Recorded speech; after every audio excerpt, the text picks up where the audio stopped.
바울이 오늘 고린도 교회에 보내는 편지에서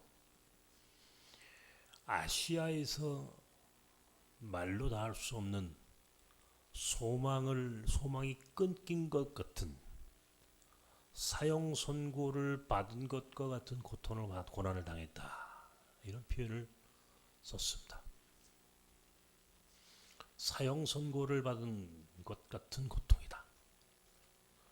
얼마나 힘이 들었으면 소망도 끊기고 마치 사형 선고를 받은 자의 심정으로 그 고난을 살았을 바울의 마음을 한번 헤아려 봅니다.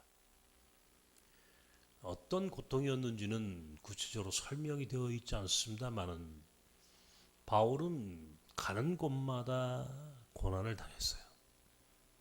가는 곳마다 바울은 맞고 감옥에 갇히고 때로는 죽음의 공포를 느낄 법한 정도의 고난을 경험할 수밖에 없었습니다.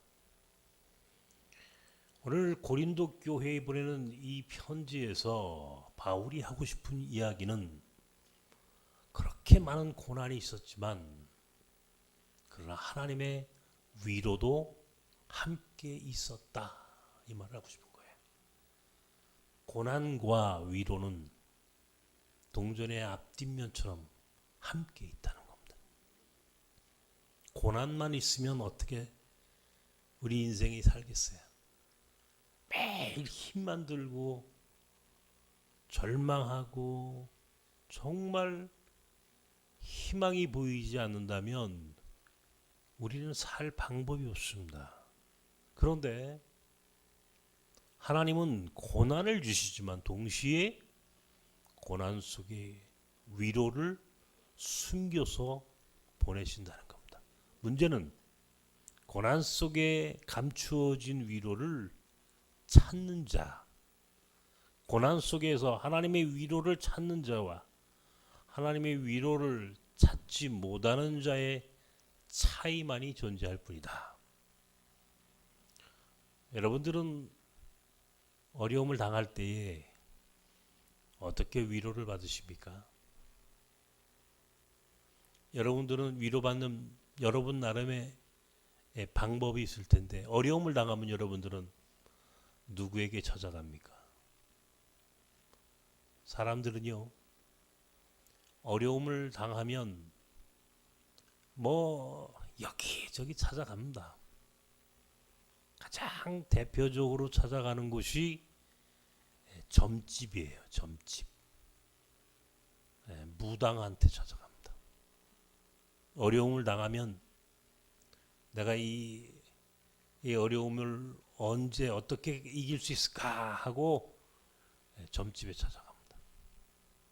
그래서 이 점 보는 사람들, 이 뭐라 그럴까요? 요즘 말로는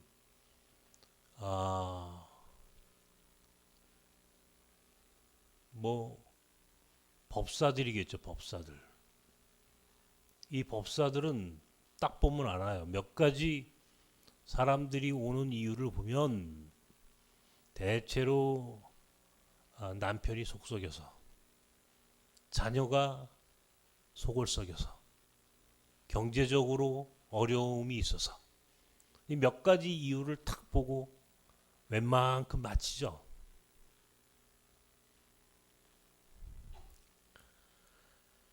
사람을 찾아갑니다. 사람에게 위로를 받기 위해서죠. 허탄한 것들을 찾아갑니다. 허탄한 곳 속에 위로가 있을 줄 알고 사람들이 그것을 찾아가는 거예요.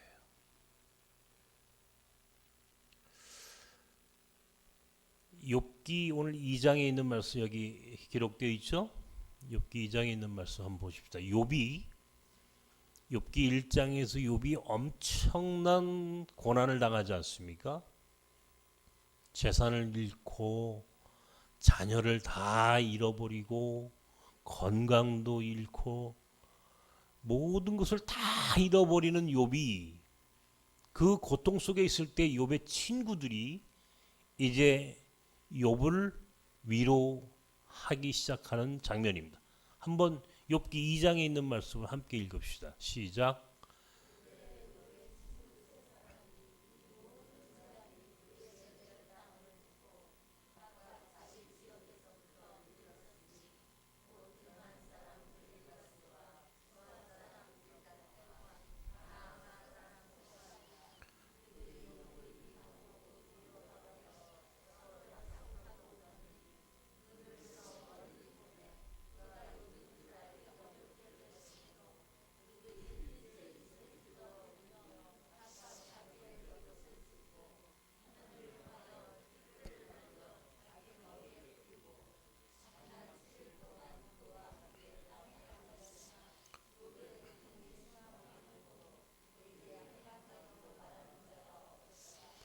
욥의 친구들이 욥을 찾아와서 욥을 위로하는 겁니다. 이제 욥기 2장 이 본문 이후에 이 욥기 2장 이 말씀 이후에는요.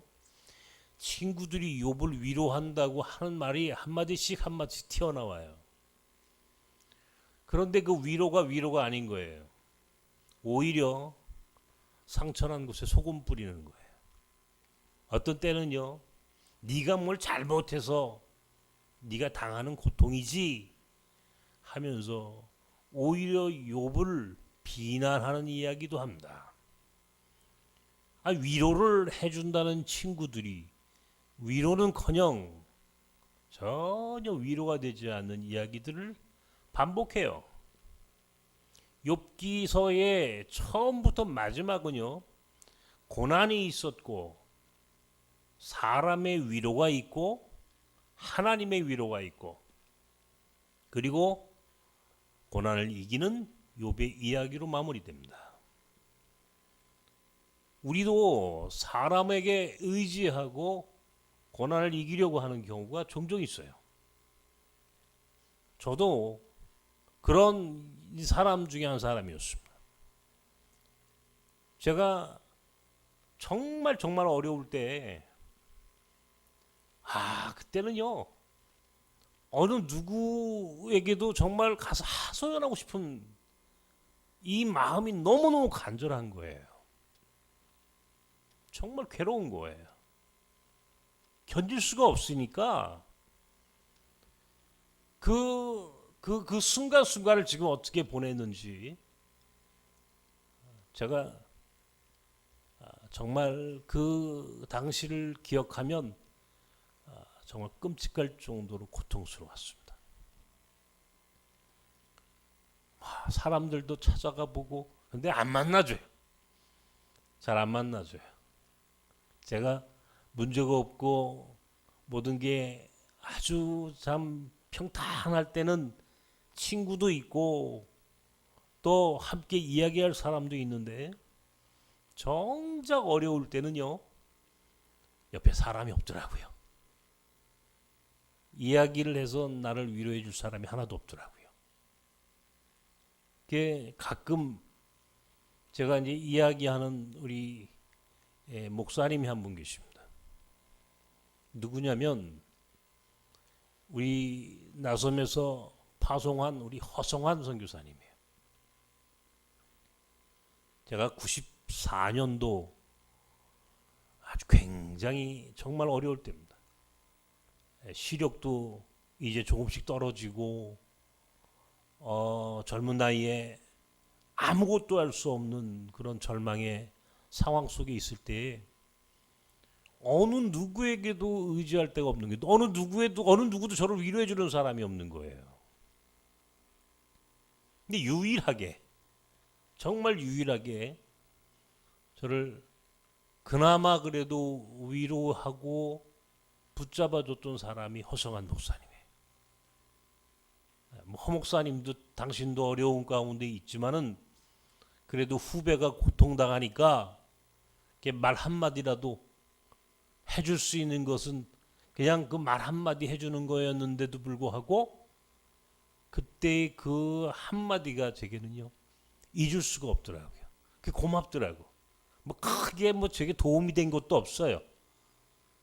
그런데 그때 너무너무 절박하니까 그 말 한마디라도 해줄 수 있는 사람이 있다는 게 너무 고마운 거예요. 제가 허목사님이 이제 연세가 많습니다. 저보다는 딱 10살이 많은 선배인데 제가 늘 그래요. 내가 다른 건 몰라도 내 의리는 지킨다. 내 의리는 지키고 살겠다. 이 얘기를 종종 합니다. 왜냐하면 그때 그래도 저를 말 한마디라도 제게 위로해줬던 사람은 허 목사님 하나였어요. 이 목사들이 참 의리 없는 종족들인데 제가 안 되겠다. 이게 내가 그래도 의리는 한번 지키고 사는 모습을 보여줘야 되겠다. 그래서 제가 저 스스로에 대해서 의리를 지키는 삶을 한번 살아보자. 그때 되게 고맙게 그래도 말 한마디라도 해준 사람이 있다면 내 그 사람들한테는 내 의리를 지키리라. 내 그런 마음을 내가 스스로 했다니까요. 그런데 그럼에도 불구하고 내 문제는 해결되지 않아요. 고통은 고스란히 남습니다. 너무너무 괴롭잖아요. 괴로워요. 욥이 얼마나 지금 어려움을 당합니까? 그 어려움 가운데서 친구들이 찾아와가지고 위로해준답시고 말하는데 사실은 위로가 되지 않는 얘기들이에요. 인간은 우리를 본질적으로 위로해주는 존재가 되지 못해요. 여러분들 어려움을 당하면 여러분을 가장 가까운 여러분의 아내 혹은 남편이 여러분에게 위로자가 됩니까? 어떤 경우에는요, 위로해준답시고 염장을 질러요. 그런 경우 있죠, 여러분, 그죠? 네, 있어요. 없는 게 편해, 차라리. 혼자 있는 게 더 낫더라고. 옆에서 위로해준답시고 속에 화만 돋고요. 정말 괴롭다. 오늘 바울이 고린도 후서에서 하고 싶은 이야기가 그거예요. 이게 우리가 위로라고 하는 말을 쓰는데 과연 사람에게서 위로가 과연 가능할까 하는 얘기입니다.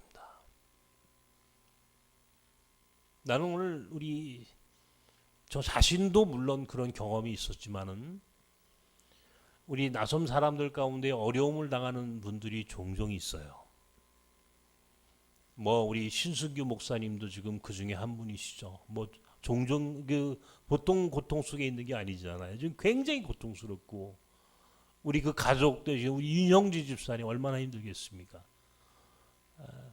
정말 괴롭거든요. 근데 제가 전화를 드리고 싶어도 자주 전화를 드리지 못하는 이유 중에 하나는 내가 전화해서 무슨 큰 위로가 될 것 같지가 않은 거예요. 어떻게 해야 되나? 사람의 위로라고 하는 것이 사실은 그렇게 크게 도움이 되지 않는다는 것을 제가 깨달았기 때문에 그렇습니다. 그 위로를 어디서 받아야 하느냐? 바울이 오늘 하고 싶은 이야기가 위로는 사람에게서 받는 것이 아니라 하나님에게서 받는 것이다. 위로는 본질적으로 하나님으로부터만이 위로가 있는 것이다. 하나님으로부터 받는 위로가 진정한 위로다. 수가성의 사마리아 여인이 예수님을 만납니다. 참 평생 고민이 많은 여자예요. 아픔이 많은, 상처가 많은 여인입니다. 누가 위로를 해준 사람이 없어요. 그 여인에게 진정한 위로는 한 번도 받아본 경험이 없는 겁니다. 사람들로부터 비난당하고 손가락질 당하고 사람들로부터 조롱당하고 소외당하고 이것이 한평생 그 여인이 가졌을 법한 고통이었어요. 그런데 그가 뜻하지 않게 예수 그리스도를 만났고 그 만남 속에서 그의 삶에 마르지 않는 생명수 같은 위로의 말씀을 듣고 삶이 변화됩니다. 바울이 아시아에서 당하는 그 고통이 있었지만은 그 고통이 어떻게 치유되고 회복되었느냐라고 묻는다면 그것은 사람으로부터 온 것이 아니라는 거예요. 하나님으로부터 온 위로, 하나님으로부터 온 위로하심이 있었기 때문에 그의 삶에 그 고난을 이길 수 있게 하나님께서 도와주셨다는 겁니다. 그러니까 우리가 복받은 사람을 얘기하잖아요. 복받은 사람을 얘기할 때 고난이 없는 사람이 복받은 사람이 아니에요. 고난 없는 사람이 복 있는 사람이 아니고 고난을 잘 이기는 사람이 복 있는 사람이에요. 그러니까 우리 믿는 사람들이 종종 기도할 때 우리는 뭐 아무런 어려움 없이 인생을 살게 해주십시오. 이렇게 기도하지 마세요. 그런 사람이 어디 있습니까? 고난 없이 사는 사람은 이 세상에 단 한 명도 없어요. 모든 사람이 다 고난 속에 살고 있는 거예요. 가장 중요한 것은 고난을 이기게 해주십시오. 고난을 이길 수 있는 신앙의 힘, 고난을 이길 수 있는 능력을 달라고 기도하는 것이 우리 믿는 자들의 태도지, 고난이 없는 삶을 주십시오라고 기도하는 것은 기독교인의 태도가 아니에요. 바울은 오늘 고난 속에 함께하는 위로를 이렇게 설명합니다. 고린도후서 1장 4절에 있는 말씀을 함께 읽읍시다. 고린도후서 1장 4절에 있는 말씀 함께 읽습니다. 시작.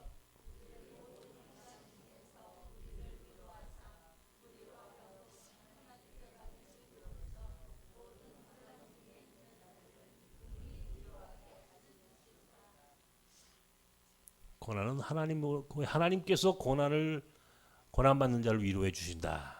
고난받는 자를 위로해 주시는 분은 하나님이시다라고 하는 이야기를 바울이 하고 있는 겁니다. 바울이 육체에 가시가 있었어요. 어떤 사람은 안질이라고도 하고 혹은 간질병이라고도 이야기합니다. 안질이든 간질이든 바울은 그것을 육체의 가시라고 표현했습니다. 바울이 자기에게 있는 육체의 가시를 제거해달라고 3번이나 하나님께 기도했다고 합니다. 3번을 하나님께 기도해요. 다른 사람의 병도 치료하고 죽은 자도 살렸던 바울인데 온갖 능력으로 그가 기도하면 모든 불가능한 일들이 일어날 법한 그런 능력 있는 사도가 바울인데 자기의 육체의 가시를 위해서 하나님께 3번을 기도했다고. 이 정도 했으면은 치료가 돼야 되잖아요. 근데 치료가 안 돼요. 치료가 안 된다고. 자, 우리는 하나님께 문제를 해결해 달라고 기도를 합니다. 근데 기도를 했는데 문제가 해결되지 않아요. 내 몸에 있는 암을 치료해 달라고 기도합니다. 그러나 어떤 경우에는 암이 치료되지 않아요. 그러면 이건 어떻게 되는 겁니까? 우리의 기도가 내 문제를 해결해 달라고 기도하면 안 되는 거예요. 해결 너머에 문제를 이기게 해달라고 기도해야 돼요. 문제를 이기게 해달라. 그러니까 바울도 3번이나 기도했다니까요. 내 육체의 가시를 해결해 달라고, 제거해 달라고, 치료해 달라고, 완벽하게 낫게 해 달라고. 그런데 치료가 안 돼요. 그리고는요, 하나님이 뭐라고 응답하시느냐면 내 은혜가 이미 족하다 하는 말을 하십니다. 내 은혜가 이미 족하다. 넌 이미 받은 게 많다, 그런 말이에요. 넌 이미 받은 게 많다. 이게 무슨 말입니까? 치료해달라고 했더니 너는 은혜가 많아 이미. 두 번째는 네가 약해야 예수 그리스도의 강함이 증거된다라고 하는 깨달음을 주셨어요. 바울이 연약한 이유를, 바울이 자기의 육체에 가시가 있어야 할 이유를 알게 된 거예요. 자, 첫 번째는 내 은혜가 족하다라고 하는 응답이었고, 두 번째는 내가 약해야 내 안에 계신 예수 그리스도가 강하다는 사실이 드러난다. 이 이야기를 바울이 깨닫게 되는 겁니다. 그리고 바울이 그 깨달음을 통하여 자기 육체의 가시가 치유되지 않았지만 그것을 극복했어요. 치유되는 것과 극복되는 것은 다른 얘기예요.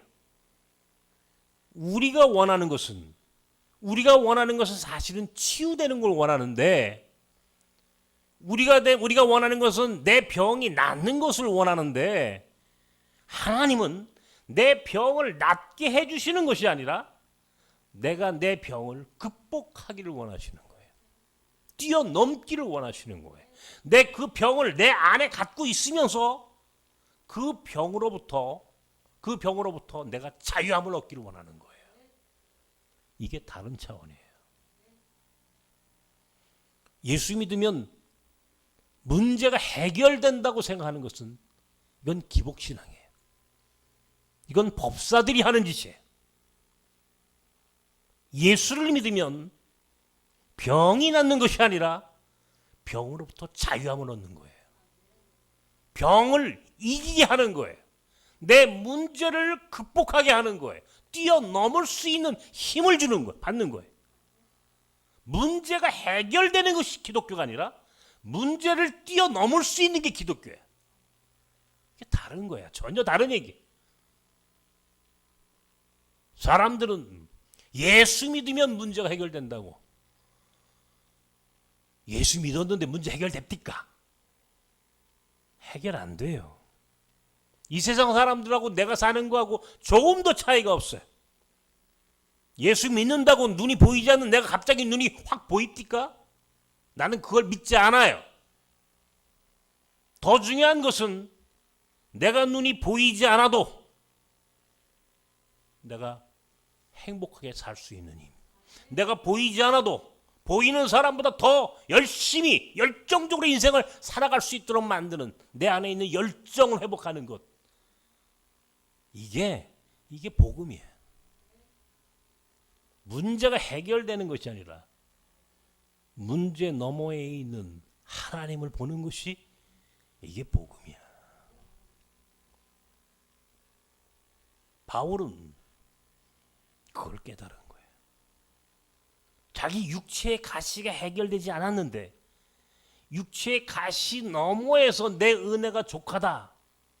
그 말씀을 듣고 내 안에 있는 예수 그리스도가 내가 약해야 내가 자고하지 않고 겸손하게 예수 그리스도를 증거할 수 있음을 깨달은 거예요. 아, 내가 약해야 할 이유가 있구나. 내 안에 내 가시가 있어야 할 이유를 깨달은 거예요. 한마디로 하나님의 뜻을 아는 거야. 하나님의 뜻을 아는 것이 이게 복음이야.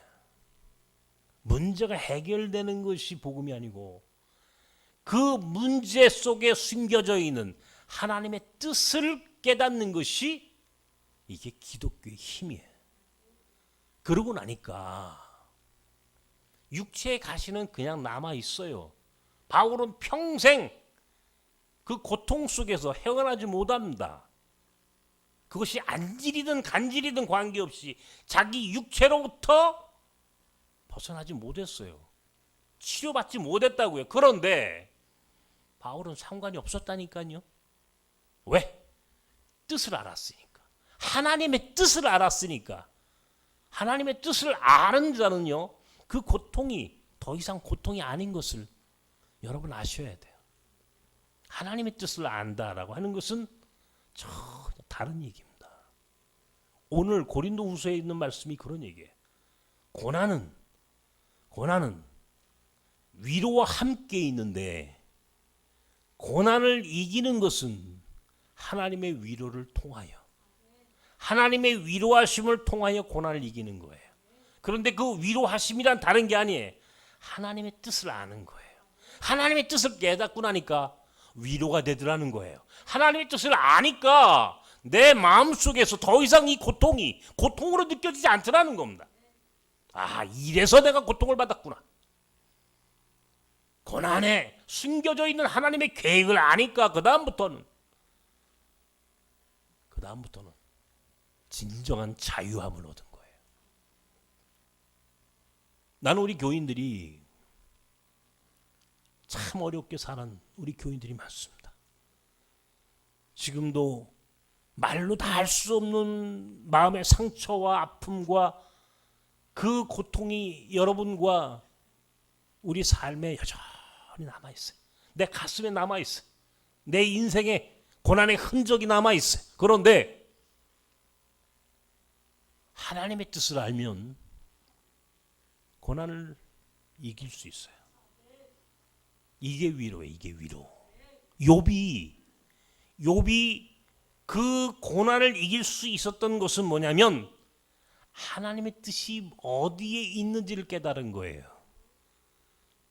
어디에 있는지 깨달은 거예요. 사람의 말로 위로해서 위로해가지고 정말 위로를 받은 것이 아니라 하나님이 이 고난을 통해서 내게 주시려고 하는, 내게 말씀하시려고 하는 하나님의 뜻이 무엇인지를 분별하고 나니까 욥이 그랬구나. 이것은 나로 하여금 이 고난의 용광로를 통하여 내가 정금같이 순금같이 내가 더 하나님 앞에 정금같이 나오게 하시려고 나를 이 고통 속에 있게 하셨구나라고 하는 사실을 깨달았을 때 욥은 더 이상 그것을 고난으로 받아들이지 않습니다. 바울도 육체의 가시가 내 안에 있는 예수 그리스도가 내 연약함을 통하여 그가 더 강하시다는 것이 증거되는 것이 목적이지, 내 육체의 가시가 해결되는 것이 목적이 아니라는 사실을 깨달았을 때 그는 하나님 앞에 더 크게 쓰임받을 수 있는 삶을 살게 된 겁니다. 제가 어디 가서 늘 간증할 때마다 이런 간증을 합니다.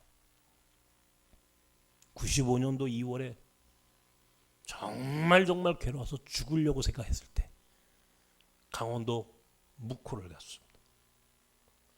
그 추운 겨울 제가 거기서 하나님의 뜻을 알았어요. 그때에 내 앞에 나타나신 예수 그리스도를 만났어요. 나는 그날 무릎을 꿇었어요. 내가 왜 고통을 당해야 하는지를 하나님께서 내게 가르쳐 주셨어요. 예수께서 친히 내게 말씀하셨어요. 이 고통의 의미는 고난받는, 고통당하는 자들과 함께하기 위한 하나님이 내게 주신 십자가라고. 네가 고난 속에 살아봐야 고난당하는 자의 마음을 이해한다고 주께서 내게 말씀하셨어요. 내 아이를 통해서, 내 육체의 가시를 통해서 하나님은 이 땅에 고통당하는 자의 마음과 저들의 삶을 조금 더 이해할 수 있는 목회자로 나를 지명하셨어요. 그래서 내게 고통을 주셨다고 이야기해 주셨어요. 그날 나는 무릎을 꿇었어요. 하나님께 무릎을 꿇었고 그날 그 추운 겨울날 저는 지금도 그날의 감격과 그 눈물을 잊을 수가 없습니다. 그리고 돌아왔어요. 다시 나그네를 섬기는 나섬의 사역의 현장으로 돌아올 수 있게 되었습니다. 그런데요, 어떤 일이 벌어졌는지 아십니까?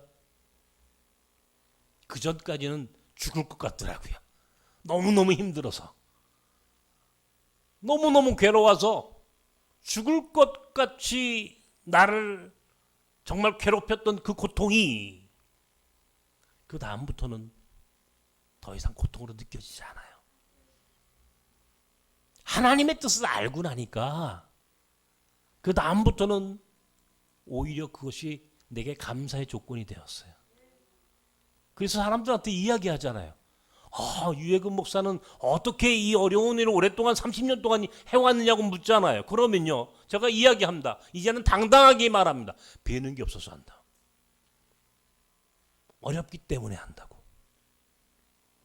내가 고통을 당해봤기 때문에 고통당하는 자의 마음을 이해할 수 있었고, 오히려 내가 그 고난 속에서 하나님의 뜻을 알았기 때문에 그 다음부터는 그것이 그렇게 어렵게 느껴지지 않아요. 제게는 하루하루 사는 것이 물론 아주 피곤하고 힘듭니다. 뭐 혼자 다닐 수가 없으니까 너무너무 괴로울 때 많죠. 그런데 제 마음 속에서는 그래서 네가 사는 거야. 네가 사는 법은 이 고통 속에서 있을 때만이 삶의 의미가 있어. 만약에 내가 다 완벽하게 건강하게 다 보이고 아무런 걱정 없이 살았다면 늘 하는 말이지만 오늘 나는 여기 없어요.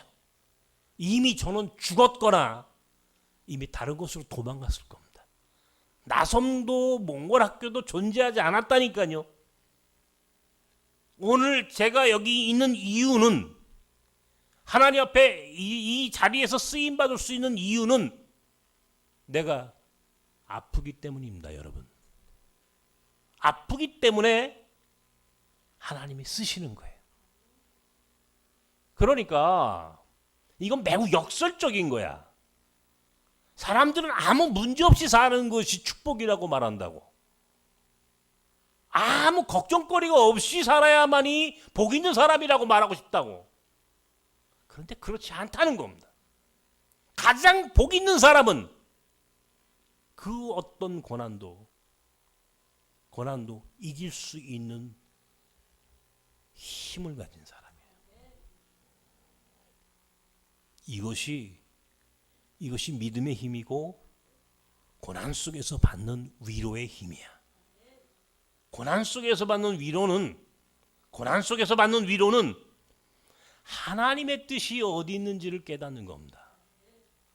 그러니까 예수께서도 십자가 사건이 있던 그 십자가 사건 앞에서 뭐라고 기도하십니까? 내 뜻대로 하지 마옵시고 아버지의 뜻대로 하옵소서. 이 말을 써요. 아버지의 뜻이라는 말을 씁니다. 하나님의 뜻대로 하옵소서. 아버지의 뜻대로 하옵소서.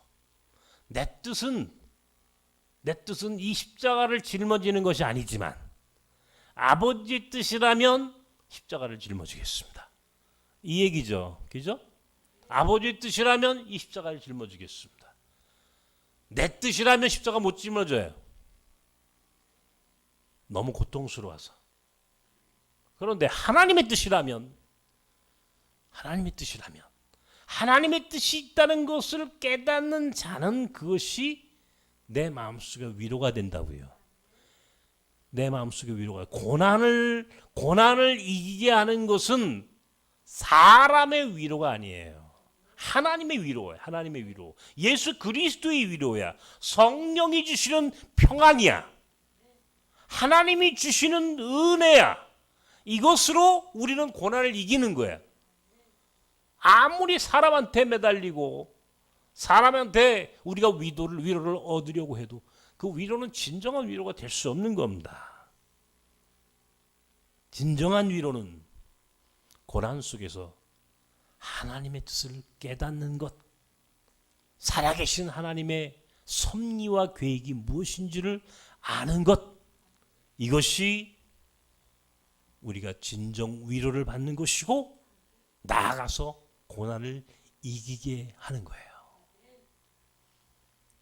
우리는 지금 이 코로나의 위기 속에 정말 어렵습니다. 정말 어렵게 살고 있습니다. 경제적으로 얼마나 어려우십니까? 육체적으로 얼마나 피곤하십니까? 우리의 가정, 우리의 인생살이가 참 피곤하고 고단합니다. 그런데 나는 오늘 여러분께 위로는 사람에게서가 아니라 하나님에게서 나온다. 그 하나님의 위로는 하나님의 뜻을 깨닫는 것만이 진정한 위로가 된다. 하나님의 뜻을 깨닫는 자만이 고난을 이겨요. 하나님의 뜻을 깨닫지 못하면 우리는 고난에 무릎 꿇고 죽어요. 절망한다고요.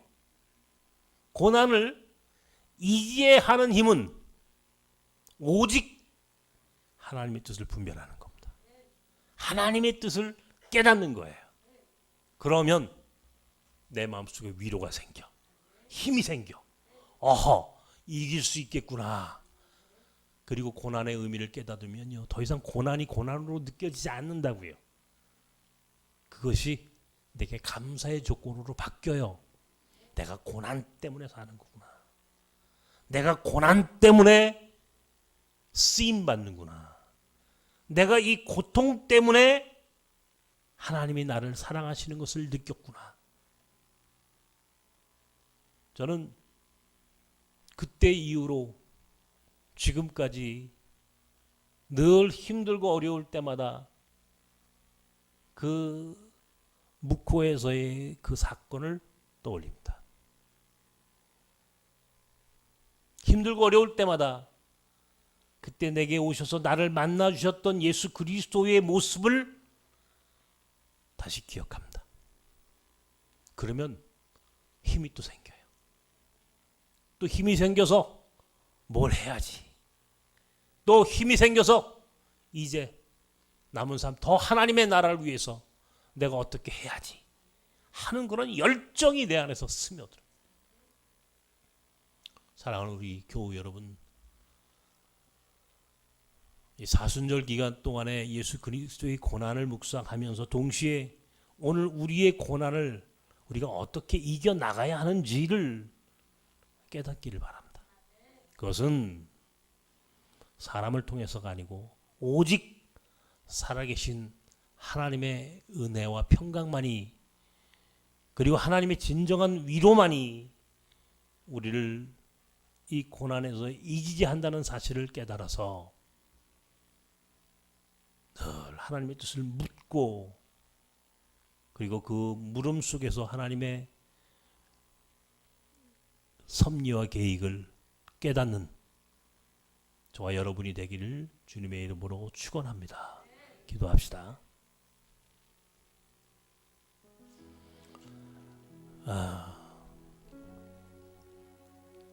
그때는 정말 괴로웠는데 어느 날 나를 만나 주신 우리 주님을 만나고 나서는 그 고통이 내게는 은혜로, 내게는 감사로 바뀌었어요. 그날 그 추운 겨울날 묵호항에서 만났던 그 주님의 말씀 한마디가 나로 하여금 다시 일어나게 했어요. 그것이 위로였어요. 그것이 하나님이 내게 주시려고 했던 진정한 위로였어요.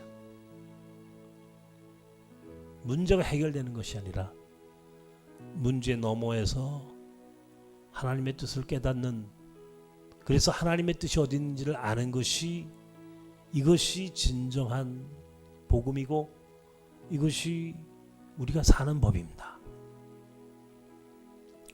나 우리 교우들이 하나님의 뜻을 깨달았으면 좋겠어요.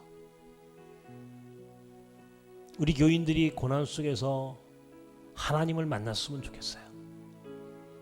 고난 속에서 예수 그리스도가 우리를 얼마나 사랑하시는지를 깨닫는 그런 은총의 삶을 체험하기를 바랍니다.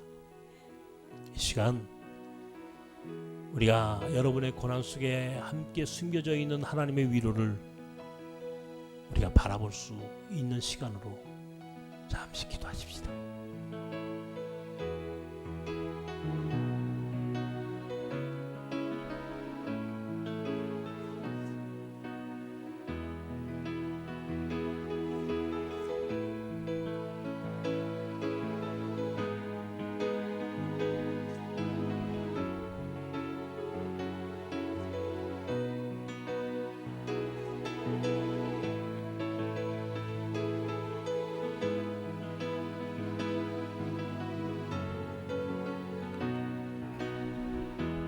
살아계신 하나님, 오늘 바울은 아시아에서 사형 선고를 받는 것 같은 심각한 고통을 당했다고 했습니다. 그러나 그 순간 그 고난 속에서도 하나님의 뜻을 깨달았고 예수 그리스도의 사랑을 알았고 성령의 은혜를 체험했으므로 진정한 위로를 얻게 되었음을 고백합니다. 진정한 위로는 이 세상으로부터 오는 것이 아니라 하나님으로부터, 하나님이 주시는 진정한 평화와 은총으로부터 찾아옴을 알게 하여 주옵소서. 고난 속에 숨겨져 있는 하나님의 뜻이 무엇인지를 깨닫는 것만이 우리가 고난을 이기는 능력 있는 삶을 살 수 있게 되는 것을 믿습니다. 문제 해결이 아니라 문제를 이길 수 있는 힘을 주시옵소서. 그래서 그 어떤 고난 앞에서도 무릎 꿇지 말게 하시고 오히려 고난 속에서 살아계신 하나님을 만나는 충만한 은총으로 우리를 늘 붙잡아 주시옵소서. 이제는 우리 주 예수 그리스도의 크신 은혜와 하나님의 사랑과 성령님의 교통 충만하신 은혜가 오늘 고난 속에 숨겨져 있는 하나님의 위로를 깨닫고 다시 한번 고난을 이기는 능력 있는 신앙인의 삶을 살기를 원하는 사랑하는 나섬 사람들 가운데 이제 영원까지 함께 하시길 축원하옵나이다.